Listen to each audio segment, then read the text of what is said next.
Assalamualaikum warahmatullahi wabarakatuh. Saya Abdul Syakur, berNIM 182228 dari Universitas Dipa Makassar. Di sini saya akan mengerjakan tugas cloud computing, di mana saya akan menjelaskan tentang apa itu SAS, PAS, dan IaaS. Oke, pertama-tama apa itu SAS? SAS atau Software as a Service adalah perangkat lunak yang dijadikan sebagai layanan yang bersifat online. SAS juga disebut sebagai layanan aplikasi cloud. SAS memanfaatkan internet untuk menjalankan aplikasi yang dikelola oleh vendor pihak ketiga.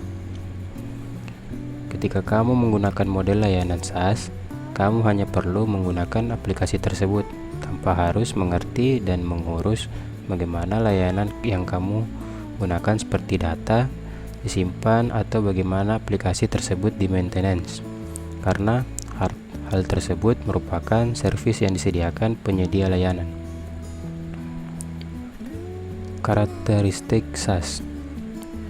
Untuk dapat mengetahui apakah layanan tersebut termasuk dalam SAS, kamu harus mengetahui karakteristik SAS berikut.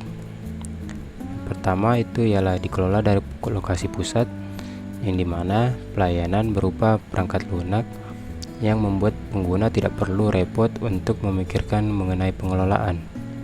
Hal ini karena software tersebut dikelola secara terpusat. Kedua, dapat diakses melalui internet. Karena dikelola secara pusat, untuk dapat mengaksesnya, pengguna memerlukan koneksi internet. Hal ini berarti segala hal yang berkaitan dengan penggunaan software bergantung pada kualitas internet tersebut. 3. Pengguna layanan tidak bertanggung jawab atas pembaruan perangkat keras atau perangkat lunak. Karakteristik lain dari SAS adalah adanya pembaruan perangkat lunak atau perangkat keras yang menjadi tanggung jawab penyedia layanan. Keuntungan SAS.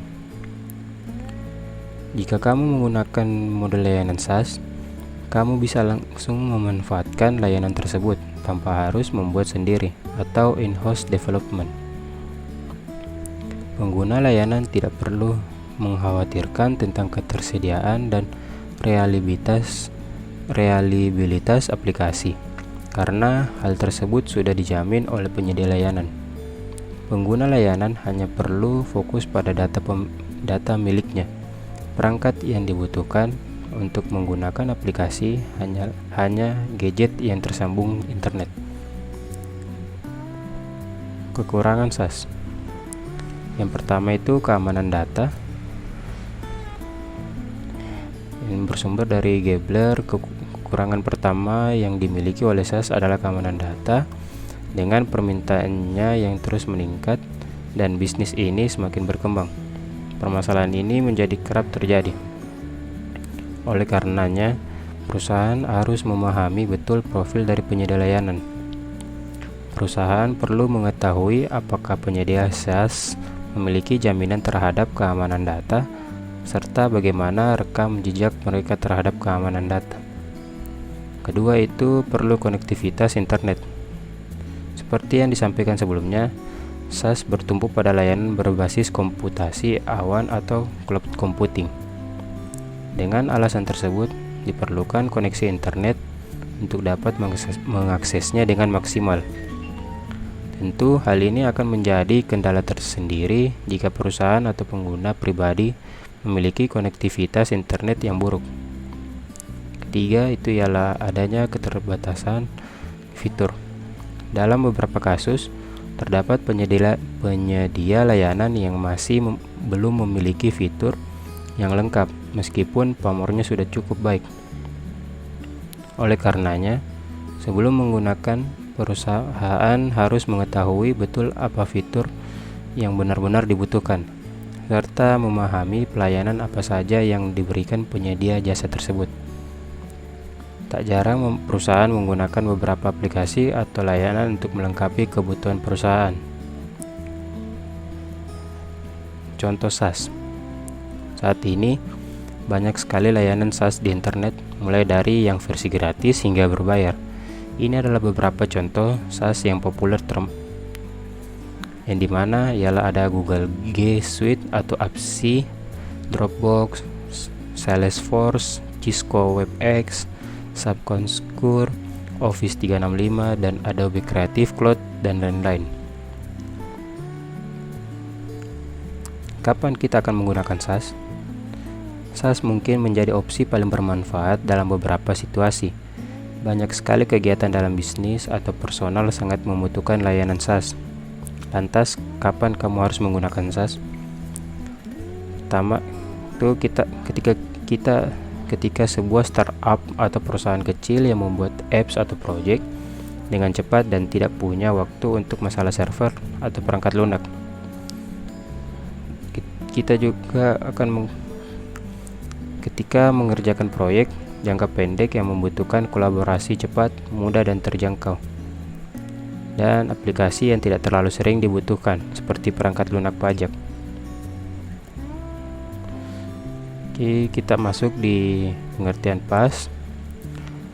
PaaS atau Platform as a Service adalah layanan cloud yang disediakan dalam bentuk platform dan dapat dimanfaatkan pengguna untuk membuat aplikasi di atasnya. PaaS memberikan framework bagi developer yang dapat mereka bangun dan gunakan untuk membuat aplikasi yang telah disesuaikan. Ketika kamu menggunakan layanan model SaaS, semua server, penyimpanan, dan jaringan dikelola oleh perusahaan atau penyedia pihak ketiga. Namun, para developer dapat mengelola manajemen aplikasi. Karakteristik PaaS. PaaS sendiri memiliki banyak karakteristik tersendiri daripada layanan cloud lainnya. Berikut ciri-ciri PaaS. Pertama, dibangun di atas teknologi virtualisasi sehingga sumber daya dapat dengan mudah ditingkatkan atau diturunkan seiring perusahaan bisnis kamu. Kedua, menyediakan berbagai layanan untuk membantu pengembangan, pengujian, dan penyebaran aplikasi. Ketiga, dapat diakses oleh banyak pengguna melalui aplikasi pengembangan yang sama. Keempat, mengintegrasikan layanan web dan basis data. Keuntungan PaaS. Ketika kamu menggunakan layanan model PaaS, maka kamu dapat membuat aplikasi sendiri dengan banyak fitur yang sudah tersedia. Fitur-fitur tersebut seperti keamanan platform, OS, sistem database, web server, dan framework aplikasi. Jadi kamu bisa lebih fokus pada pengembangan aplikasi. Selain itu, kamu juga bisa mendapat keuntungan PaaS seperti berikut. Yang pertama, pengembangan dan penyebaran aplikasi yang sederhana dan hemat biaya. Kedua, dapat diukur. Ketiga, proses develop dapat menyesuaikan aplikasi tanpa kesulitan mempertahankan perangkat lunak. Keempat, pengurangan signifikan dalam jumlah pengkodean yang dibutuhkan. Kelima, migrasi lebih mudah ke model hybrid. Kerugian PaaS. Beberapa masalah yang bisa kamu temukan saat menggunakan PaaS, yaitu masalah keamanan. Fitur keamanan yang disediakan oleh penyedia layanan PaaS adalah keamanan platform. Hal tersebut berarti keamanan ditujukan kepada platform, bukan keamanan aplikasi kita. Sehingga kamu harus tetap memperhitungkan risiko keamanan dari aplikasi kita tersendiri. Contoh PaaS. Sama halnya dengan SaaS, PaaS juga memiliki banyak contoh. Berikut beberapa contoh SaaS, yaitu Amazon Web Service, Windows Azure, Heroku, Force.com, Google App Engine, Apache Stratos, OpenShift, dan lain-lain. Kapan kita akan menggunakan PaaS? Ketika kamu ingin merampingkan alur kerja ketika beberapa developer mengerjakan proyek pengembangan yang sama, maka PaaS solusinya. PaaS sangat bermanfaat jika ketika harus membuat aplikasi khusus. Layanan cloud ini juga dapat sangat mengurangi biaya dan dapat menyederhanakan beberapa tantangan yang muncul jika kamu dapat dengan cepat mengembangkan atau menggunakan aplikasi. Pengertian IaaS. IaaS atau Infrastructure as a Service adalah jenis model layanan cloud, pada dasarnya merupakan server fisik dan virtual server. Para penyedia layanan IaaS menyediakan resource cloud seperti server, jaringan, storage, dan ruang data center. IaaS merupakan layanan yang memungkinkan kamu menggunakan server tanpa perlu membeli komputer dan peralatannya secara fisik, melakukan pemeliharaan rutin, dan melakukan konfigurasi perangkat. Karakteristik IaaS. Karakteristik yang mendefinisikan IaaS meliputi: pertama, sumber daya tersedia sebagai layanan. Kedua, biaya bervariasi tergantung konsumsi. Ketiga, layanan sangat scalable. Keempat, banyak pengguna di satu perangkat. Kelima, organisasi tetap memegang kendali penuh atas infrastruktur. Keenam, dinamis dan fleksibel. Keuntungan IaaS.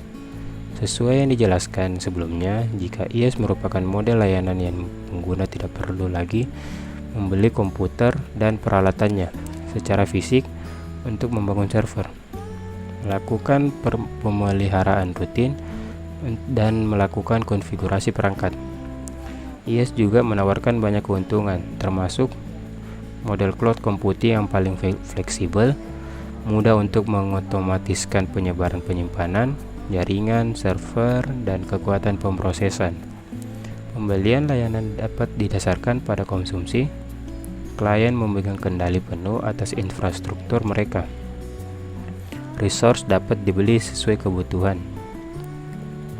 Kerugian IaaS.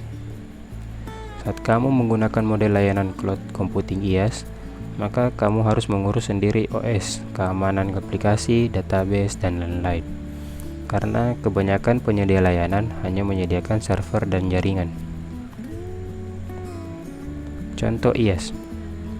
Contoh populer IaaS termasuk Digital Ocean, Linode, Rackspace, Amazon Web Service atau AWS, Cisco Meta Cloud, Microsoft Azure, dan Google Compute Engine atau GCE, dan masih banyak lagi lainnya.